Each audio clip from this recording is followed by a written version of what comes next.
Hi, everyone.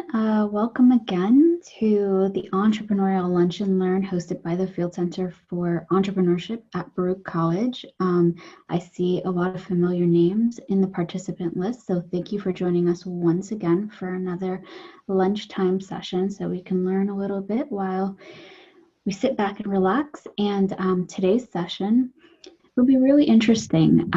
Today's session on the key differentiators on how your business flourishes or fails is presented by Rafe Gomez. And let me tell you a little bit about Rafe, okay? Rafe is the co-owner of VC Inc. Marketing. He's a provider of sales support and business strategy services to organizations across the country. In 2017, he was honored by Bulldog Reporter Stars of PR Awards as America's Best Sole Practitioner of the Year. You're going to have to tell us a little bit more about that. Rafe's audiobook, What's in It for Me, was a top 5 seller on Amazon, iTunes, and Audible.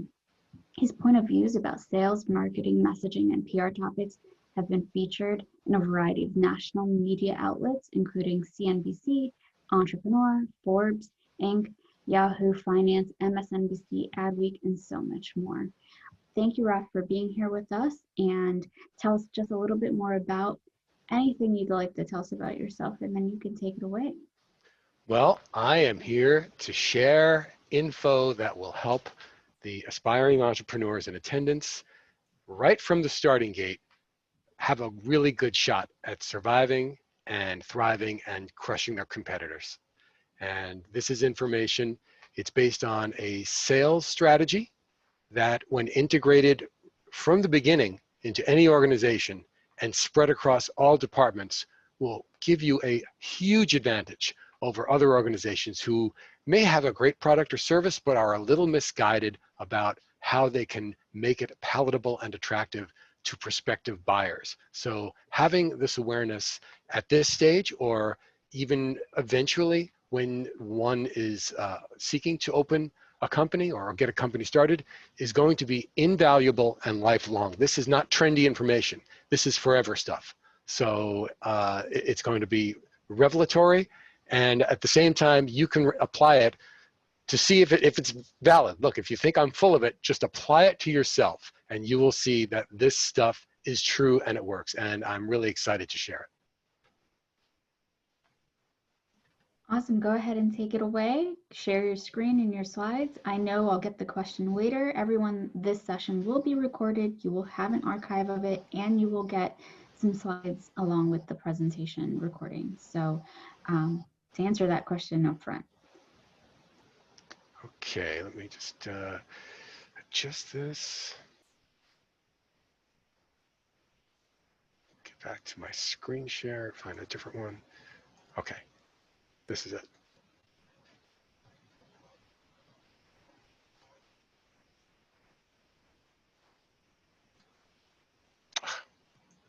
Okay, so the name of what I'll be sharing is called WIIFM, the key differentiator that will determine whether your startup flourishes or fails. And if you think that WIIFM is just some food that I got caught in my mouth and I'm trying to say another word, no, it's actually a term, and we'll talk about that later on, about what it is and how it originated.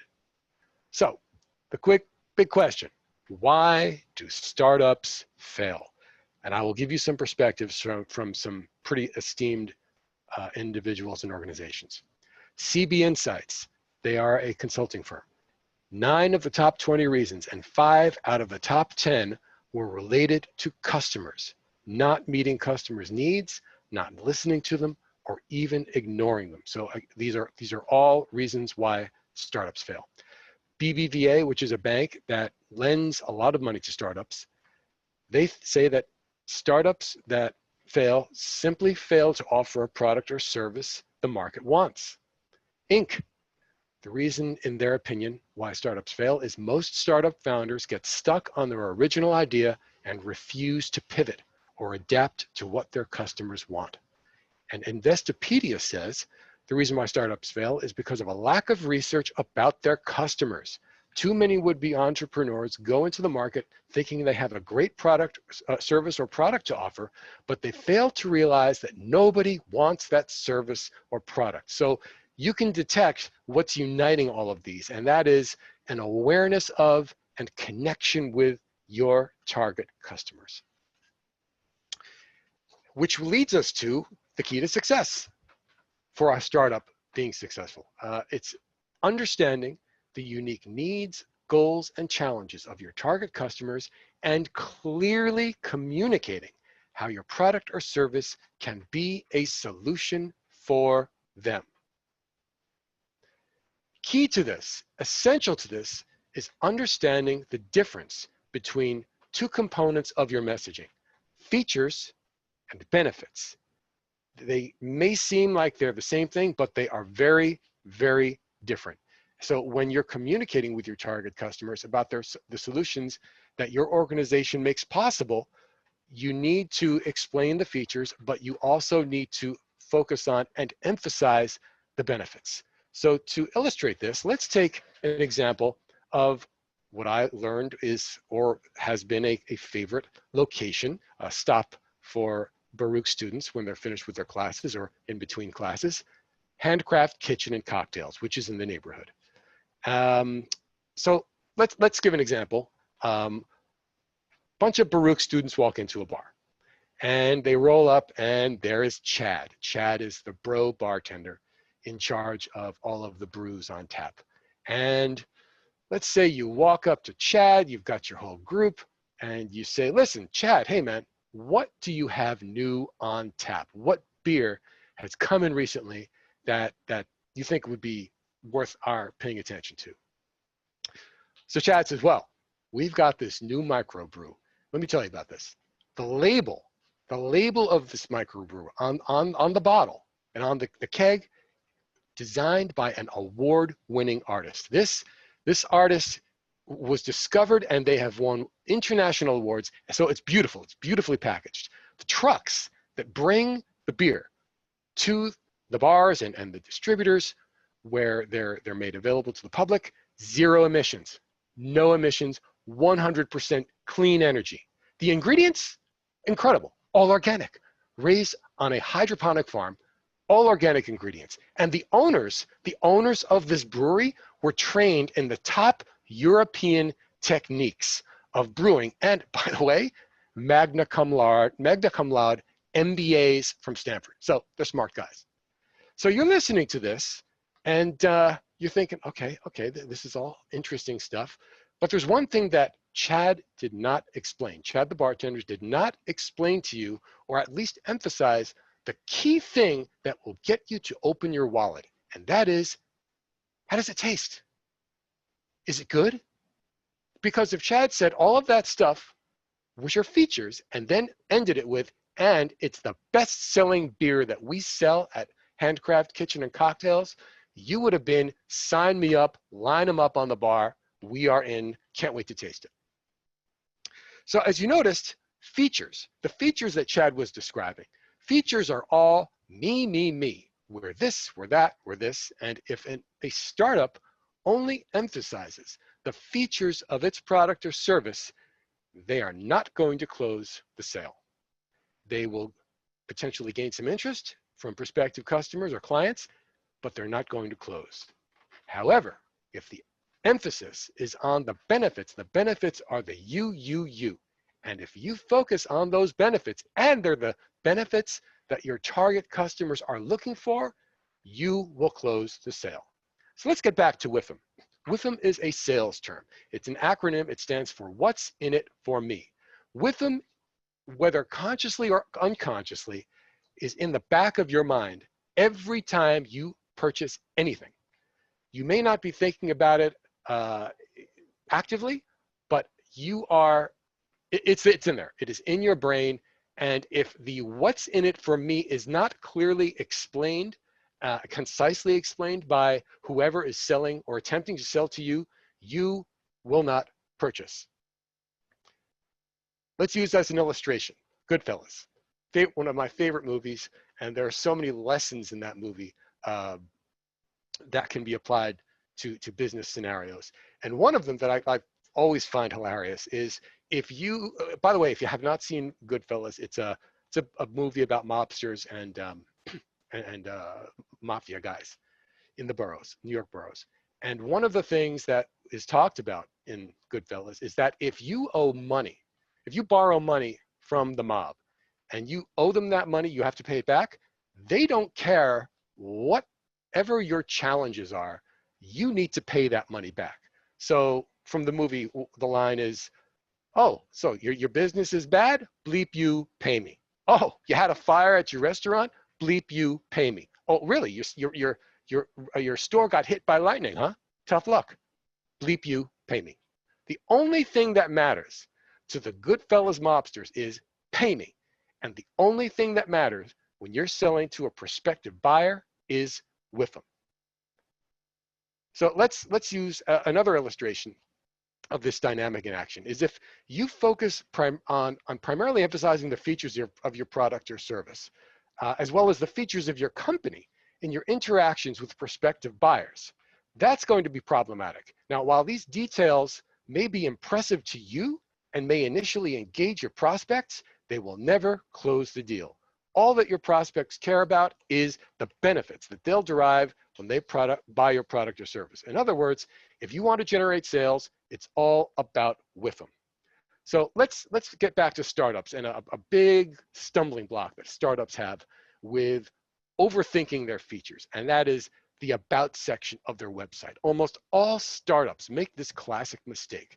They think that if the about section is impressive enough, that buyers will say, oh yeah, yeah, I'm in. Well, whatever it costs, these guys are the bomb. They have sold me, sign me up, and I'm going to buy. Yeah, no. It's arguably, the about section is arguably the most egregious example of thinking that the features of a startup will nail the sale. It's this facepalm inducing, me, feature-driven mistake that overshadows the importance of delineating the you, benefit-driven messaging that's necessary to close the deal. So here's an example. We'll use a fictitious startup. We'll give good fictitious cliche name, Paradigm Disruptor Technologies. So let's say the Paradigm Disruptor Technologies is seeking to gain some buyers, some clients, or some customers for whatever it is that they're selling to the public. And let's call this a fictitious Baruch startup. And the executives, the guys who are the leadership team, are saying to their prospects, they're saying, so okay, so we are a Paradigm Disruptor Technologies, we are Baruch students, and we are we all of us were Phi Beta Kappa graduates of Baruch. So we definitely we know what we're doing. And the problem is that your prospects are thinking, Phi Beta Kappa, okay, blah blah blah, what's in it for me? Kind of like the Goodfellas thing. And then the Baruch students say, well, okay, our board of directors, if you look on our website, they're the top business leaders in New York City, heavy-duty people, heavy-duty men and women who have really accomplished a lot, and they are our board of directors. And your prospects are looking at this and saying, oh, no, that's interesting, but blah blah blah, what's in it for me? And the executives say, okay, well, let's see. Oh, here we go. Our startup won the all New York City pitch contest. Yep, we had a pitch deck, and it was in competition with NYU and Columbia, and we won. We won the pitch contest, and that pitch is now our business, Paradigm Disruptor Technologies. And your prospective customers are going, oh no, that's something, but blah blah blah. What's in it for me? See, all of these elements that way too many startups think are crucial to entice their customers, they are features. And when it comes to the features of your product or your service, or even your startup itself, the big picture, long-term, bottom line influence that they'll have on locking in sales can be summed up in the immortal words of Bill Murray in his film debut, Meatballs. It just doesn't matter. It just doesn't matter. And if you think it matters, and it's what you should be amplifying in your messaging to your target audience of prospective clients and customers, instead of the WIIFM benefits that will truly inspire your clients or customers to open their wallets, then maybe launching a startup is a move you can reconsider or should reconsider. because the outcome of obsessing on your features and not the benefits that you deliver to your customers or clients will be dangerous for you, for your team, for your investors, and for the long-term health of your company. So let's put all that on pause, and I'll give you a little background about myself. So I got started in sales. The first job that I had was selling advertising space on diner menus. I'm sure you all have seen these at wherever you've gone to eat at a diner, and you look at the placemats in front of you, and you see all these ads for different businesses, and you think, who the hell sells this stuff? Well, it was me and a lot of other people. And incredibly, the popularity of and effectiveness of diner menus, it's kind of eternal. It's still a valuable and seemingly effective advertising medium. And anyway, that's where I got my start. And I would go door to door, knocking on door to door to business owners to see if they wanted to advertise their products or services on the diner menus. Now, the thing about salespeople, especially in that deep in the grind, door-to-door type category of sales folks, even though it's very competitive, we're all really trying to help each other also. So we will exchange all kinds of information that was helpful to us and hopefully will be inspirational to other people. We'd exchange cassette tapes. Yeah, this is back in the 80s. Videotapes and books. And the heavy hitters of sales inspirational media. There was Zig Ziglar, there was Tony Robbins, and there was Les Brown.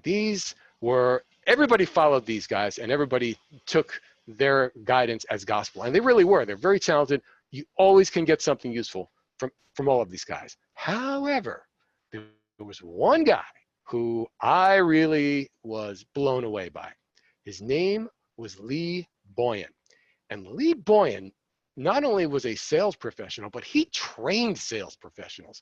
He trained sales professionals around the world to help them to be more persistent and productive and positive. And Boyan came up with a theory that just blew my mind. And once I started thinking about it and understanding it, it can be applied to any sales venture and any startup venture. In fact, any company that is offering anything. Boyan's guidance is the key to really gaining traction. Here's what he said.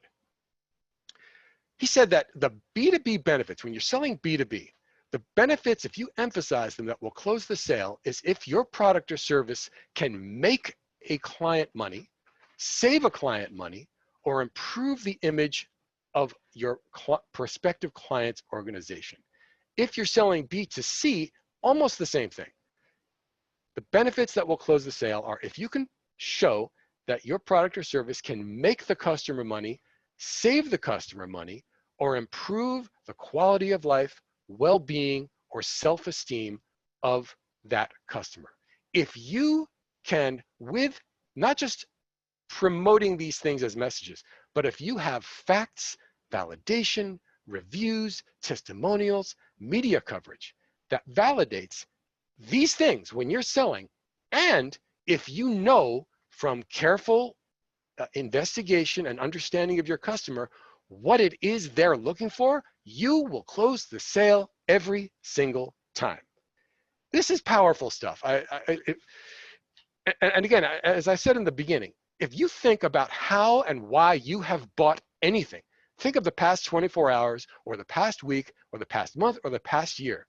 You have made the purchase from a particular seller because of these reasons. This is so simple, yet it is so true. It's been valid since people were buying things with seashells or camel fur or whatever. That's the reason why people purchase. And this, when applied to your startup, it's crazy. I mean, this stuff is so, this is the answer. This is it. It's everything that you needed to know to be successful. It's the Ark of the Covenant, it's the Infinity Stones, and it's the location of Waldo, all rolled into one. So the search is over. The search for how do I get my startup to get our customers to buy. This is it. This is what you've been seeking. And you no longer need to wonder. I have shared this with you. One thing to keep in mind though, if you aren't communicating how your product or service makes the attainment of at least one or all three of the WIIFM benefits possible to your target buyers, you're done. The name of your startup will be etched in the ash heap of decent ideas that just didn't happen. So to prevent that unfortunate outcome, here's a question. How do you discover which WIIFM benefits will inspire your specific target buyers to open their wallets? The answer is so simple. Understanding your customers, respecting your customers. And by customers, it could be either customers or clients. Looking at them as your greatest source of knowledge. An ongoing search, having that search, that mindset, that this journey you're taking, it's an ongoing search to understand the needs, the goals, the challenges, the pain points of your target customers, and then presenting to them with the evidence that I talked about earlier, media coverage, testimonials, reviews, that your product or service is the proven solution in those areas. Taking this strategy, taking this methodology will keep you in business and it will put you ahead of your competition. And as you'll move forward, you'll then need to take this golden feedback loop and integrate it into future iterations of your product or service. A word of caution though, once you get useful, insightful, and actionable info from your customers, if you think that you know what's best for them and you have them all figured out and your work is all done, you're very wrong. In fact, in the words of Jimmy Conway from Goodfellas, you insulted your customers. No, you did. A little bit. You insulted them because you thought you knew what was best. You thought you had them all figured out. You thought you had it all done. But no, a little bit. You insulted them, and whatever happens, happens. Can't do nothing about it. It is what it is. And if you think that something like that is an overreaction, let's look at 3 innovative, hugely successful brands, and let's think what would happen if, at certain points of their career, of their company journeys, they just stopped because everything was great. So let's look at Starbucks, year 2000, and if Howard Schultz said, you know, we are selling so much coffee and CD sales, forget it. Off the charts, just so many, we're just crushing it so much. We're just going to stop. We're just going to keep going, whatever we're doing. Let's just keep it going, and it's going to be great. No need to have any more knowledge of or interactions with our customers. We got them figured out. Some guy came in the other day and he said something about a pumpkin spice latte recipe. Just it's an anomaly. Forget that. Apple, 2007. They just launched the iPhone. What would have happened if Steve Jobs said, okay, there is no better version of a phone than what we have right now. This is it. We don't need to do anything else except here's what we're going to do. We're just going to rename the phone. Every year, we'll re-release it with maybe a different color, but it's going to be the same exact thing. Just going to keep giving them what we've done with this first 1.0 version because you can't do any better than this. We're good. We're good, and we're not going to make any more adjustments, regardless of what we hear from our customers. This is what I know. This is what they want. We'll just keep giving it to them. 2010. What would have happened if Jeff Bezos said, "Man, books, DVDs, Blu-ray, Kindle. How can we sell more of this stuff? We just can't. So we're just going to hover. We're just going to put it in neutral." We understand our customers. There's not going to be any alteration in the way they buy. We're just going to keep doing it this way. But in fact, let me take a break. I'm going to go to Whole Foods and get a sandwich, and then I'm just going to come back and hang out at the office. Wait a minute. Whole Foods? Nah, forget it. You need to approach your customer interactions and your research as a constant and endless fact-finding journey. You have to look at this as an attempt to seek perfection, but with an understanding that you'll never actually achieve perfection. You just keep getting closer to it. So if you make the mistake of being content and confident and arrogant that you have your customers all figured out, you will experience disaster. And in the words of Jimmy Conway from Goodfellas, if you do that, you deserve it a little bit. Problems you have, your own fault. You made it happen. Actually, you know what? You deserve it, and you're going to end up like these guys. Each one of these companies, every single one, at a certain point, they thought their success, and they were at the top of their game, number one in each of their categories. They thought it would last forever. But they were too busy breathing their own smoke, and they forgot about keeping up with changes in the marketplace and shifts in the needs, goals, challenges, and tastes of their customers. And just as an aside, look up each of these names of these companies with the word demise. MySpace, demise. Borders, demise. And you will see the one thing that unites all of them is losing touch with and thinking that they did not need to do anything else other than what they were doing. And they now are in the tombstone, they're on the tombstones of phenomenal startups, billion-dollar companies that to a large extent no longer exist, and they're never going to achieve what they had at their high points.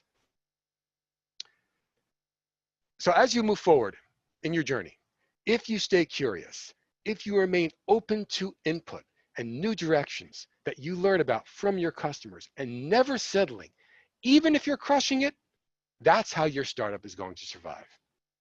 Thinking that you got it going on once you hit a sweet spot and you're just the best and you and your team are just high-fiving all around, baby, your clock is ticking and someone's going to come up from behind, eat your breakfast, lunch, or dinner, and put you out of business. So let's say you follow this approach and you focus obsessively on WIIFM. Well, what's in it for you if you do this? You will have sustained revenue and profits. Your company will have growth and expansion. Your ROI that you'll be able to achieve will be healthy and sizable for your investors. You will have job security for your co-founders, executive team, and employees. You'll have an edge over competitors. And the sale of your company, if that's your exit strategy, will be very, very possible. So that, in a nutshell, is the essence of WIIFM. What's in it for me? And I have found that it is the key differentiator that will help your startup to grow, hit your sales targets, and very possibly achieve that coveted unicorn status. And I would love to answer any questions that you guys might have about this stuff. Rafe, thank you so much for that, and really like compassing that in really easy to understand terms and being able to express what went wrong with some companies and what some companies are doing right, because we know which ones are the big companies. Everyone, I've opened up the chat, and if you have questions, go ahead and add them there and I will relay them. It just makes for a cleaner way for us to handle questions. So go ahead and add your questions to the chat room, and we'll take them one at a time. Jack is asking, hold on, I have to put on my glasses. Jack asks, what if it's a product or service that requires education or something that is non-discretionary? Whatever the product or service, there has to be a reason for people to buy it. I don't care how in the weeds it is. That's kind of getting a little cooked up with the features. Does the product or service make you money, save you money, or improve your image in the marketplace if you're selling B2B? You have to be able to boil it down to that. Can I answer that as the educator in the room? And, absolutely. And the one that's been in the revenue generating business on the education side?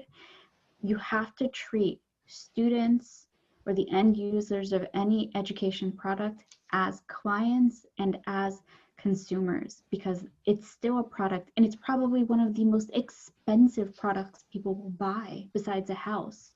And so if you are not better quality, cheaper, and have all of these high-end services or tools for the end user, your student to take a part of it, they'll move on to another service provider, another educator, another university. So always think as of your students as consumers and clients as well, because that's how I've always approached it.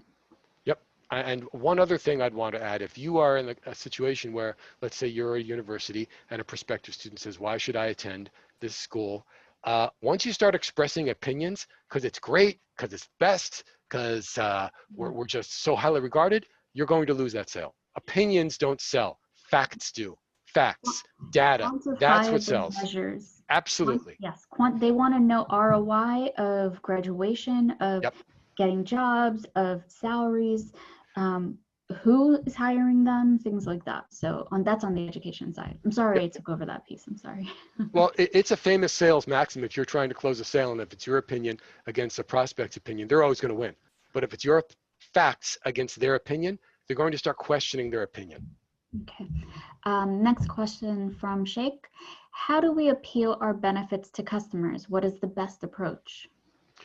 The way to appeal the benefits, your benefits to customers is to first learn what they want.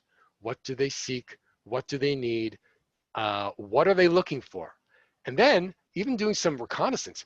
How are your competitors screwing up?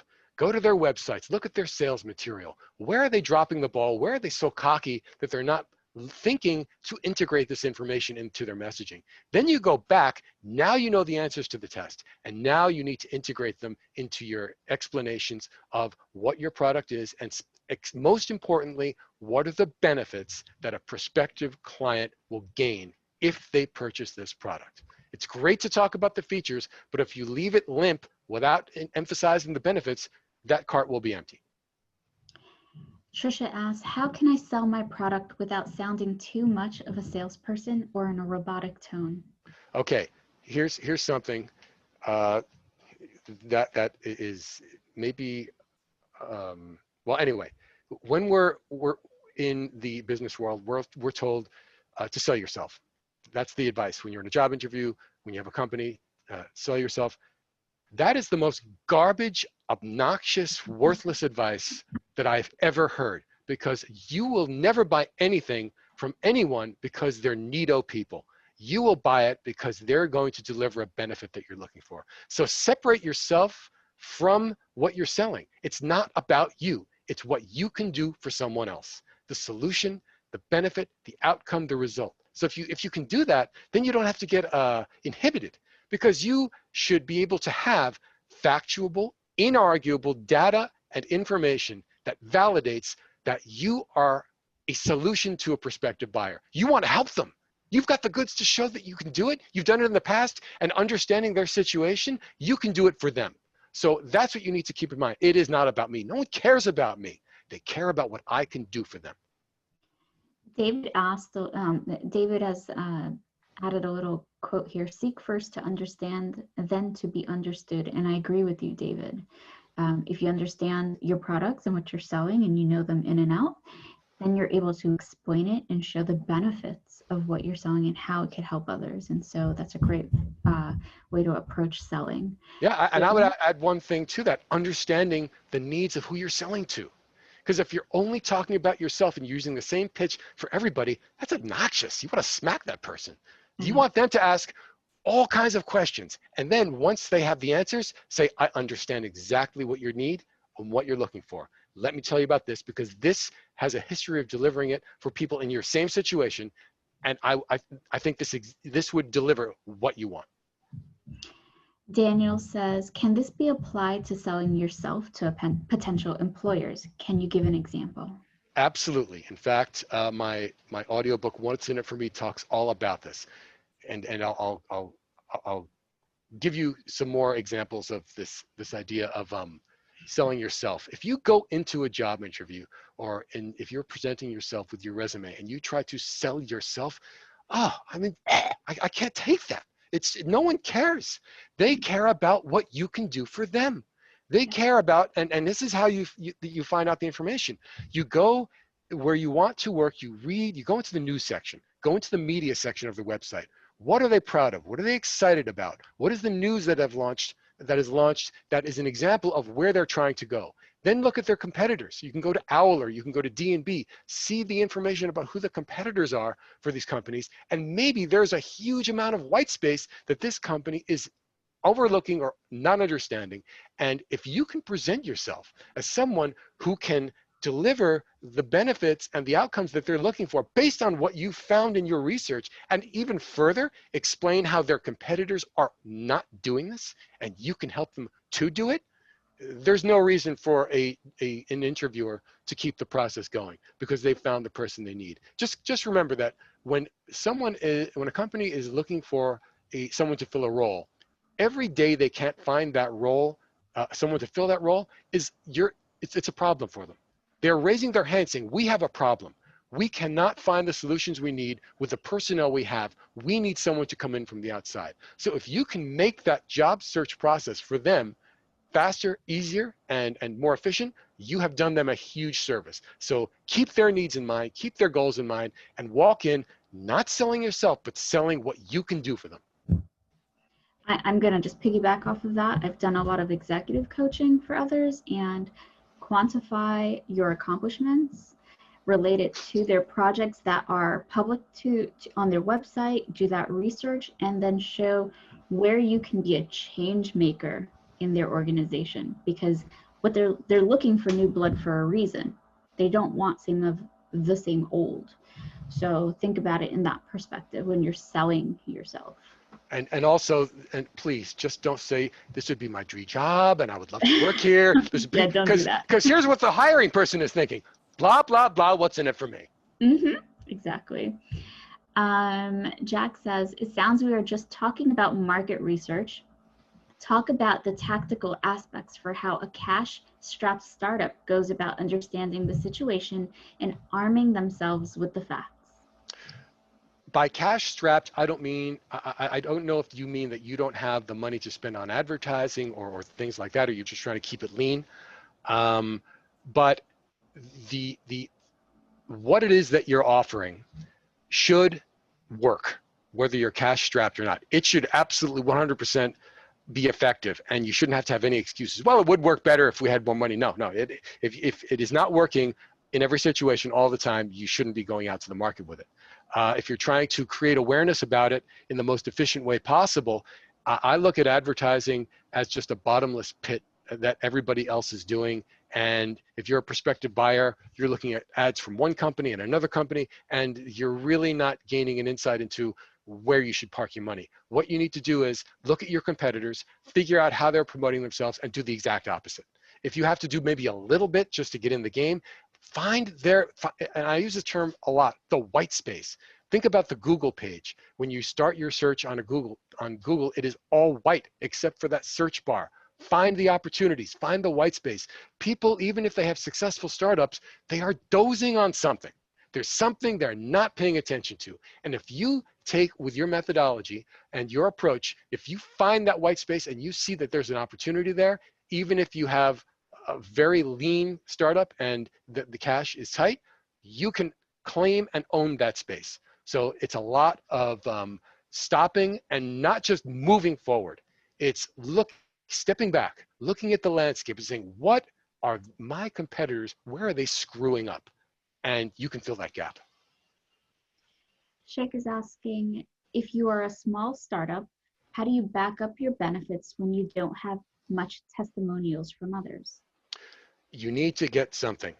You need to find out from your customers, have they saved money? Have they been able to expand? Have they ramped up their productivity and their efficiency? Have they been able to hire 10 more people as a result of the change that you made? And then, this is a technique that is incredible, you turn that into a news story. Not about yourself, but about your client and the success that they had. And deep embedded in the story is a quote from the CEO saying, we never could have gotten to this point had it not been for paradigm disruptive technologies, new software, which completely overhauled everything we did. And we have saved, our profits are up 1,000%. Again, the data points. So There is a way to do that. You can do it in a very cost-effective way, but you need to get some feedback. And this is where we were talking earlier about your relationships with your customers. They need to be close. Keep them close to your vest. Find out how they're doing. Stay in touch. And once you get those success stories, don't just put them on your website. Don't just put them through your social media channels, because it's kind of like build it and they will come. If people aren't coming to your site or your social channels, they will never learn these stories. Get it out to the industry news outlets that cover your industry, the media outlets, and now amplify that. And now you've got yourself one hell of a sales support media coverage example that validates everything you can deliver. David says, are you familiar with the NT words, net words? I'm not sure I understand. Wouldn't you agree? Isn't it possible? Powerful question. Powerful questions. If you can give me a little bit more explanation, do you mean like can't, won't, aren't?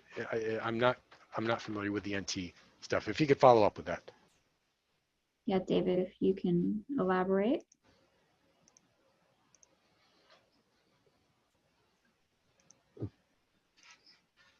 In the meantime, anyone have any other questions?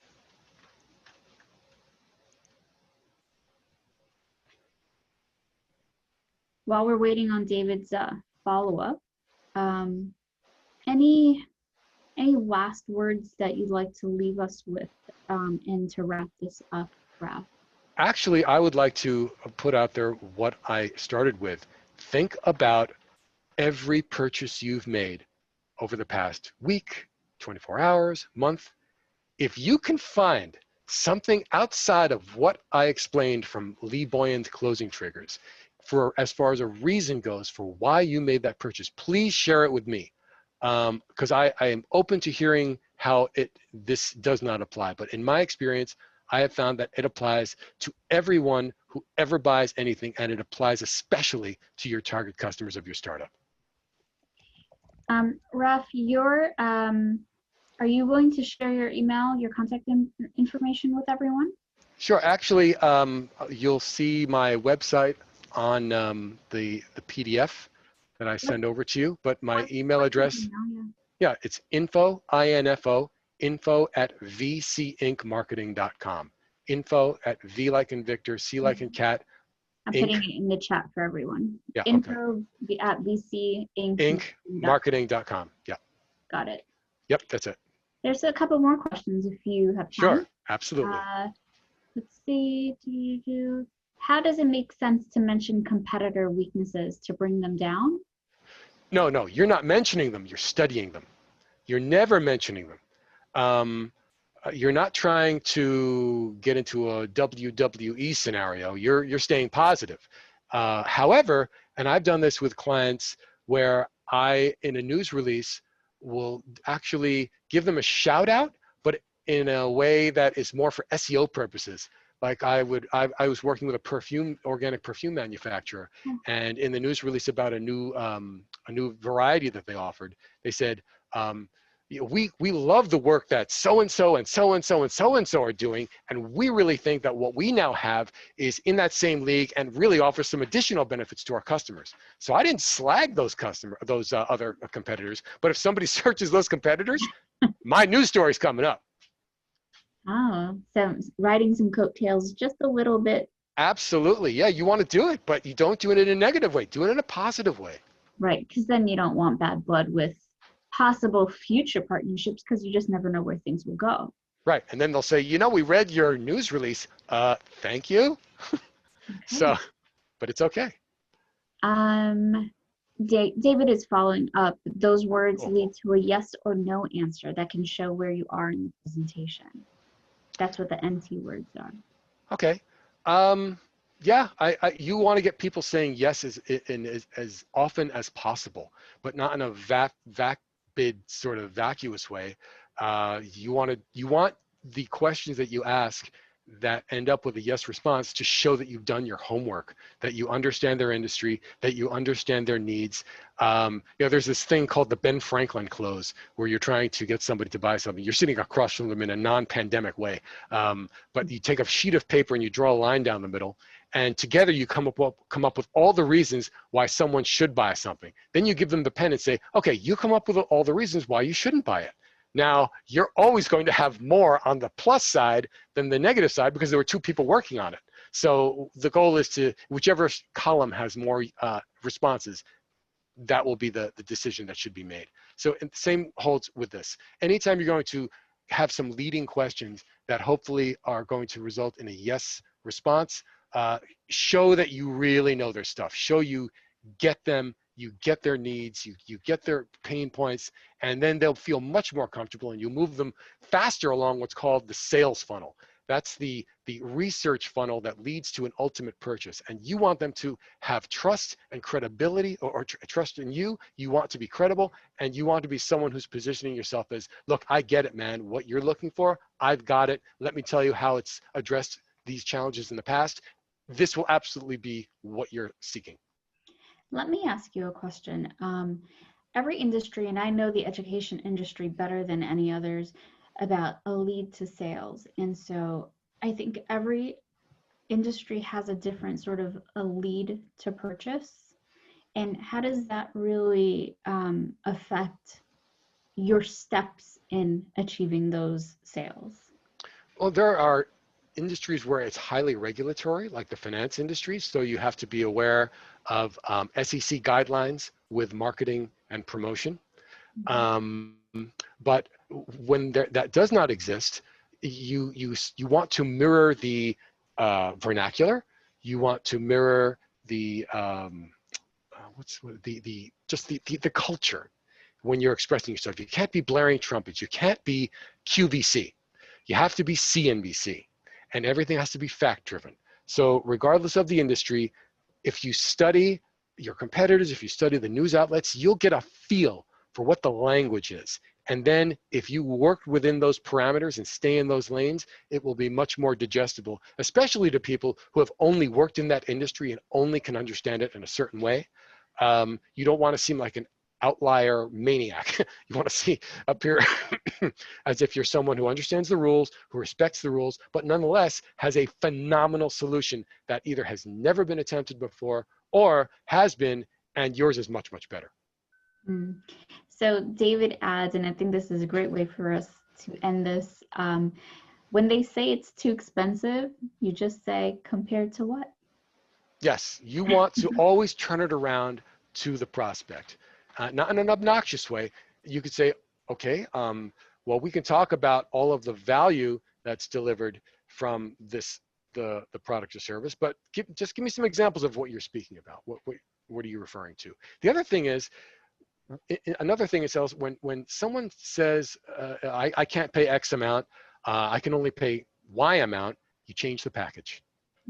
You don't just take money off just to please them. You say, well, you wanted it in blue and you wanted it with 4 doors and you wanted it with wings. For 2, if you don't want to spend 5 on that, for 2, I can give it to you with only 1 wing. So they understand that you're not going to cheapen just because they're requesting a discount. You're giving them something different. And that's something to keep in mind. Don't change the price, change the package. Well, thank you so much, Rafe. I think this is really interesting and kind of bring some perspectives everyone was toying with at one point or another, very compact in a way that they can digest it and apply it to their businesses or their startups. And so I really appreciate you sharing with us today. For those of you who are interested in getting in touch with Rafe, his email is info@vcincmarketing.com. That will be in the presentation, that it will be in the email, and there will be a recording posted on our website. This recording will be there once I edit it. And look out for our future events next week, November 8th, we have Financial Independence on a College Student's Budget, Strategies for Raising Capital and Building Your Own Banking System. And so all of the registration for that is on our page as well. And I thank all of you for attending today and spending your lunchtime with us.